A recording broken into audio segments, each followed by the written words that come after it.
I think we should not underestimate the significance of the events of today and the speeches being made at this moment in the House of Commons.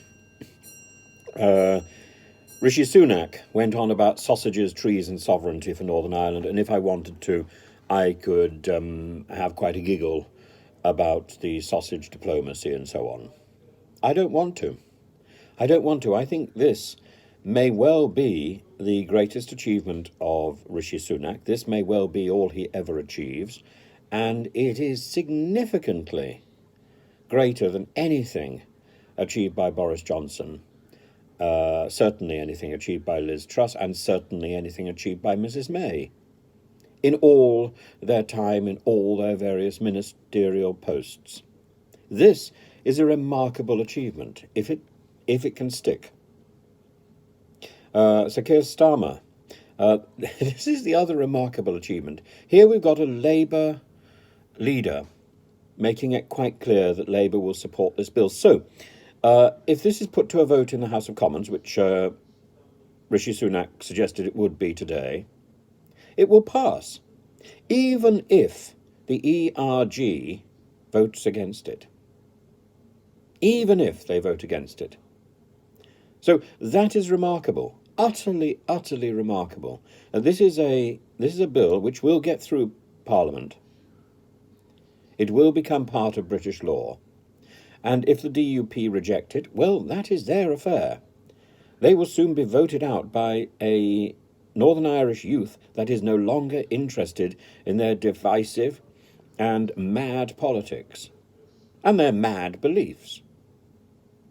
This is a political party which is signifying its own doom with its belligerence, with its refusal to compromise.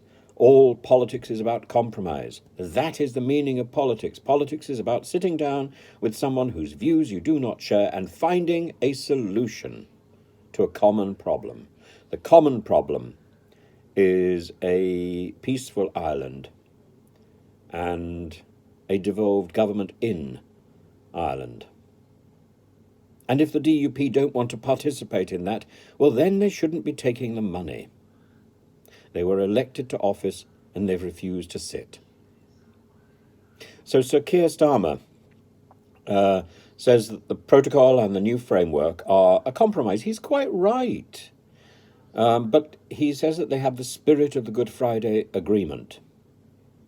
He says that his party will not seek to play political games, huge roar of laughter over that, or snipe.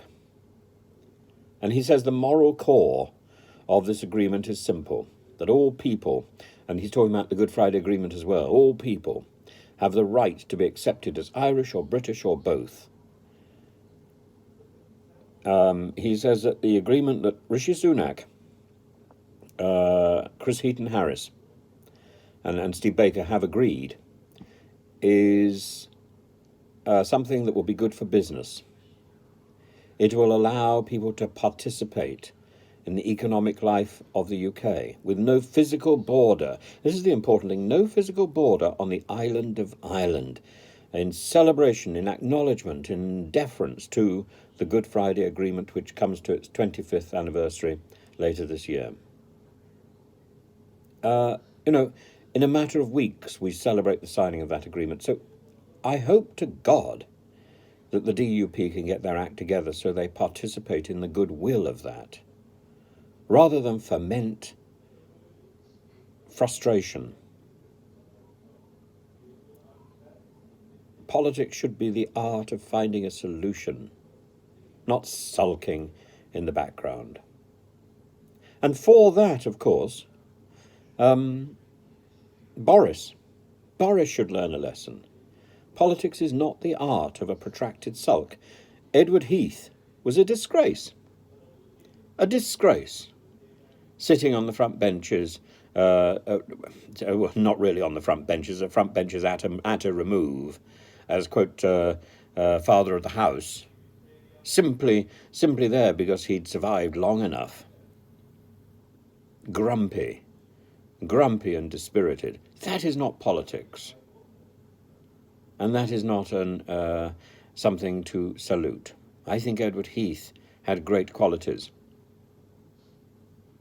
I think he was eclipsed by Harold Wilson, but I think he had great qualities, and those were ruined in the years that followed, particularly the years while he sat mumbling about Mrs. Thatcher. Mumbling, I should point out, mumbling in a way that he couldn't really be heard, unlike Boris Johnson's mumbling the other day, which makes it quite clear that Boris Johnson has the mouth of a gutter.